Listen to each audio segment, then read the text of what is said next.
In today's tutorial, I'm going to show you how to decrease the font size on your Microsoft PowerPoint presentation.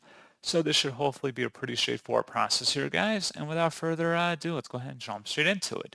So all you have to do is highlight over whatever text size or font you want to decrease the size for. And then up at the top underneath the Home tab, there should be a little A icon. It's a little lower than the other one.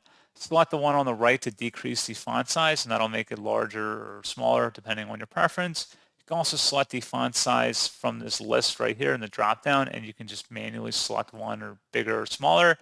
But please keep in mind that the little logos here on the right can make it incrementally smaller or larger in increments a little bit more neatly, I guess.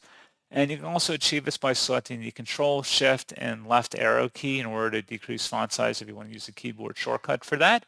So pretty straightforward process, guys, and as always, thank you for watching. I do hope that was able to help you out, and I do look forward to catching you all in the next tutorial. Goodbye.